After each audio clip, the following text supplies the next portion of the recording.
Ms. Bedell, can you hear us? Yeah, got it.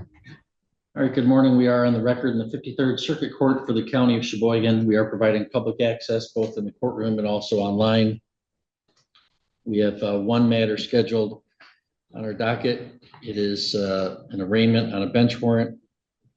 People of the state of Michigan versus Brandy K. Bedell. It's file 25-7039FH.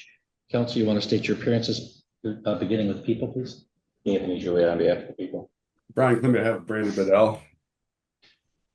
All right, good morning. And Mr. Klain is appearing by Zoom video. Ms. Bedell is appearing by video from the Cheboygan County Jail. Either one of you let me know anytime if you need a breakout room. And Mr. Klain, is it okay if I arraign her on the two other show causes as well at the same time? Yes, sir. Okay. So Ms. Bedell, it's alleged that you are in contempt of court by violating your bond conditions. That's in three different documents. Back on June 16th, the court signed an order to show cause for an alleged dilute drug test sample from 6/10.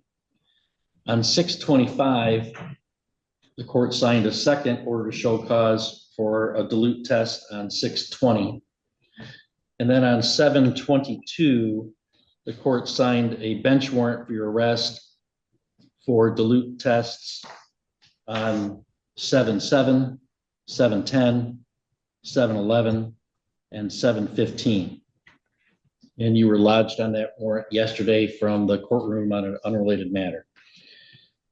You've got the right to have a hearing on those allegations, where the allegation that you're in contempt of court would need to be proven by beyond a reasonable doubt. You have the right to the assistance of Mr. Klain at any such hearing to present evidence in your own defense and to question any of the witnesses presented against you. If you are found to be in contempt of court, you could be jailed for up to 93 days and or fined up to $7,500. Also, if I believe that you're not following the conditions of your release, I can modify or revoke that release. Do you have any questions for me about your rights or the penalties that you could face, or any need to talk to Mr. Klain about those two issues? No, Your Honor. All right, Mr. Klain, do you know how she wishes to plead to that? Yes, Your Honor. At this point, we're asking the court to enter a plea of not guilty to the allegations. I would also indicate to the court that although I haven't spoken with Ms. Goodrich this week, we were just putting the finishing touches on a plea that would resolve the whole case in total. So I'd ask the court to consider, I believe she's got a status conference coming up that's going to be a plea hearing. I'd ask the court to consider setting the hearing for the same time, I suppose. So maybe we can incorporate all this into the final resolution of the case, at least the pre-plea resolution of the case. Okay. We'll enter a plea of not guilty as to the contempt. I see that she's scheduled a week from today for an arraignment on both cases that she has, this case and then a separate harboring a felon case.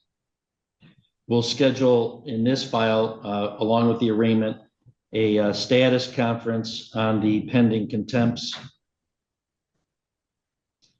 for the same time as the arraignment.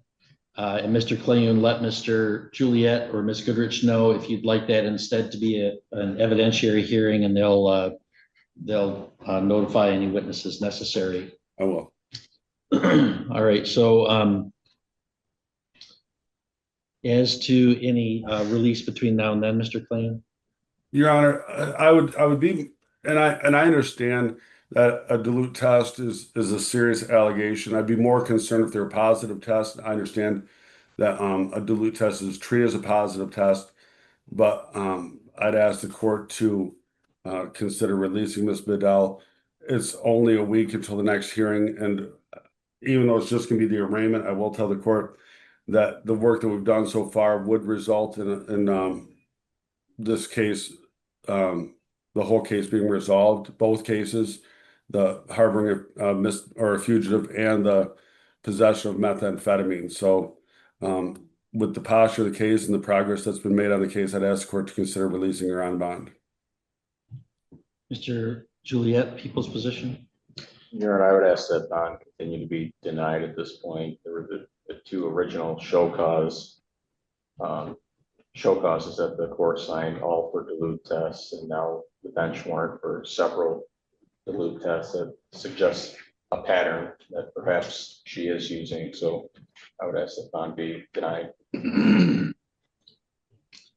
All right, the before the bind over, I see in the court file there was one dilute on June 4th. Then while the arraignment's been pending, we've sent out 2 show causes. While those are pending, I did a warrant for 4 more dilutes. Other test results we've had in June or July are 3 negatives and 2 more dilutes. That means over a 2-month period, she's been tested a lot, I think, because the dilutes kept coming back. So the testing folks were trying to figure out what's going on. It's not many times I see 9 dilute tests in that short of a time. That raises serious concerns that she's using and intentionally masking that use, which is even more troubling than if she's just struggling and using and asking for help. So I think until I have a better sense of what's going on, I'm going to revoke Ms. Bedell's bond. And I'll enter an order in both files so that we can be sure that she gets credit. Even though, well, I guess, Mr. Clayton, do you have an objection to that? No. I'm going to revoke it in 7038 until further order of the court and see where we're at with maybe any treatment needs or something like that. 7039, I want to make sure she would get any credit in that file. She hasn't, there's no alleged violation in that file, but I can enter an order revoking the bond in that. And if I do a reinstatement, it would of course apply to both.